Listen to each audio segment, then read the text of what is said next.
कहते हैं यही प्रसंग हमने पुराण के दूसरे पुराण में महाराजा मानधाता के बेटा के रूप में इसका चरित्र सुना है।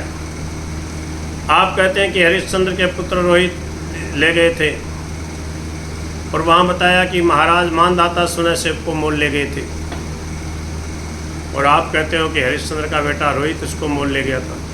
इसमें तो बड़ा भारी अंतर पड़ता है। इससे प्रतीत होता है कि ये सब कपोल कल्पित प्रसंग हैं, जिसे जब जिस राजा का नाम याद आया उसी के प्रसंग में ये कथा लिख दी। नहीं तो मानधाता और रोहित में तो कई पीढ़ियों का अंतर है। यह सुनकर सूत जी हंस पड़े और बोले, महाराज कभी कभी तो आप सर्वथा कलयुगी पुत्र क्यों किसी शंका किया करते हो। हे ब्राह्मण, इस प्रवाह रूप से बहते हुए संसार सागर में कौन सी लहर कब आई, यह किस संख्या की लहर है, इसकी गणना कौन कर सकता है। समुद्र में लहरें आती रहती, वो गिनने बैठ जाए कोई, बोले ये लाखवीं लहर है, ये करोड़वीं है, ये सौवीं है।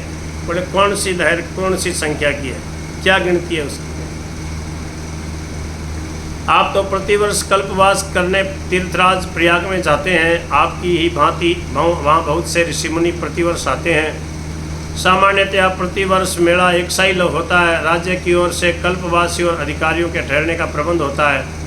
संगम कभी आगे बढ़ जाता है, कभी पीछे हट जाता है। उसी के अनुसार मेले में भी हेर फेर हो जाया करता है। प्राय सभी श्रेणी के साधुओं के स्थान निश्चित रहते हैं, अधिकारियों के स्थान भी यथावत रहते हैं। फिर भी प्रतिवर्ष गंगा यमुना उस भूमि का कल्प करती हैं, उसे नूतन बढ़ाती हैं। उसमें कुछ न कुछ अंतर तो हो ही जाता है।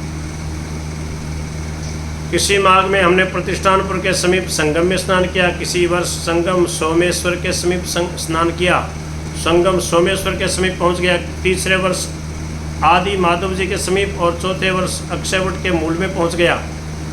एक ही ऋषि ने चारों वर्ष संगम में स्नान किया।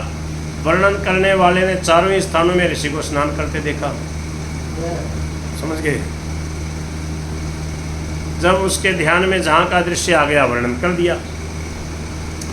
अब दूसरा कुतर्की कहे कि इसमें तो संगति मिलती ही नहीं, तो यह उसकी बुद्धि का दोष है। संगम तो प्रतिवर्ष क्या प्रतिदिन बदलता रहता है, आज यहाँ है तो कल वहाँ। इसी प्रकार कुछ हेर फेर से ये घटनाएं प्रत्येक कल्प में घटती हैं। किसी कल्प में महाराज मानधाता ने सुने से को मोल ले लिया होगा। ऋषि के मन में वर्णन करते समय वह घटना याद आ गई होगी तो उसको बोल दिया होगा। किसी कल्प में रोहित ने मोल ले लिया, इसमें असंगति की कौन सी बात है। शौनक जी ने हंसकर कहा, सूत जी आप कल्प भेद वाली बात कहकर ही हमें चुप कर देते हैं। सोचिए, जब आप इसी कल्प की कथा सुना रहे हैं तो फिर सब ग्रंथ इसी कल्प की एक सी घटना की होनी चाहिए क्या। इसी कल्प की आप तो कथा सुनाए तो आप तो इसी की सुनाओ तो एक जैसी घटना होनी चाहिए ना। सूत जी बोले, नहीं महाराज, ये आवश्यक नहीं है। वर्णन करने वाले मुनि कोई बंधे थोड़े ही हैं, बंधे हुए थोड़ी हैं। जिस समय समाधि में जिस कल्प की स्मृति हो आई उसी का वर्णन कर दिया। जैसे भिन्न भिन्न कल्पों की भिन्न भिन्न कथाएं हैं, वैसे ही भिन्न भिन्न मुनियों की कल्पनाएं भी तो भिन्न भिन्न हैं। हमें इन राजर्षि और ब्रह्मर्षियों के चरित्रों से केवल शिक्षा ग्रहण करनी है, सो भी अनुकूल शिक्षा है। यह नहीं कि विश्वामित्र जैसे ऋषि मेनका के फंदे में फंस गए तो हमें जानबूझकर काम के वश में फंस जाना चाहिए। ये शिक्षा नहीं ग्रहण करनी है, फंसना नहीं चाहिए, ये शिक्षा ग्रहण करनी है। इनसे यही शिक्षा लें कि काम बड़ा प्रबल है, साधक को पग पग पर सावधान रहना चाहिए, फूंक फूंक कर पग बढ़ाना चाहिए। विश्वामित्र जी की भांति पुनः पुनः विघ्न आने पर भी निराश न होना चाहिए और जब तक सिद्धि न हो तब तक प्रबल प्रयत्न करते ही रहना चाहिए। तो बड़ी अवस्था में 50 वर्ष का होने पर भी व्यक्ति व्याकरण पढ़ करके विद्वान बन सकता है क्या। 50-60 वर्ष के भी आदमी पढ़ना चाहें तो विद्वान बन सकते हैं। इसलिए राजर्षि, ब्रह्मर्षि तथा भक्तों के चरित्रों में अनुकूल शिक्षा खोजनी चाहिए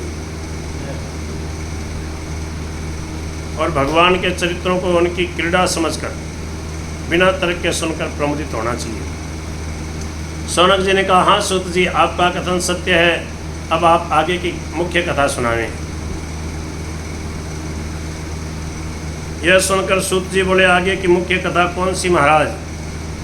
यह सुनकर हंसते हुए शौनक जी बोले, सूत जी आप बहुत शीघ्र भूल जाते हैं। मुख्य कथा तो अभी शेष ही रह गई। आप हमें चंद्रवंश का वर्णन सुना रहे थे। चंद्र के पुत्र बुध के पुत्र पुरुरवा हुए। पुरुरवा के उर्वशी के गर्भ से आयु, श्रुतायु, सत्यायु, रय, विजय और जय, ये 6 पुत्र आपने बताए थे। सर्वप्रथम आपको पुरुरवा के बड़े पुत्र आयु के वंश का वर्णन नियमानुसार करना चाहिए था, सो आपने न करके सूची कटा न्याय से श्रुतायु, सत्यायु आदि के वंश का वर्णन किया। उसी प्रसंग में विजय के वंश का वर्णन करते हुए परशुराम जी और विश्वामित्र जी की कथा कह दी। आप मुख्य कथा पर आ जाएं, आयु के वंश का वर्णन करें। यह सुनकर सूत जी बोले, हाँ महाराज, कथा की झोंक में मैं तो भूल ही गया था, आपने अच्छी याद दिला दी। अब आप आयु के वंश का वर्णन सुने। किसके हैं? चंद्र के पुत्र बुध के पुत्र पुरुरवा के और उर्वशी के गर्भ से आयु, श्रुतायु आदि बेटा हुए। निज सुत विश्वामित्र प्रेम ते पास बुलाए, देव रात को ज्येष्ठ करो बहुविधि समुझाए, आधे माने नहीं साप दे म्लेच्छ बनाए, शेषन करी स्वीकार मनोवांछित वर पाए, ब्राह्मण क्षत्रिय म्लेच्छ हूँ कौशिक गोत्री ही रहे, विमल चरित संक्षेप में गादि तनय के कछु कहे, जय जय श्याम जय जय श्याम, जय जय श्री वृंदावन धाम। राम राम राम राम।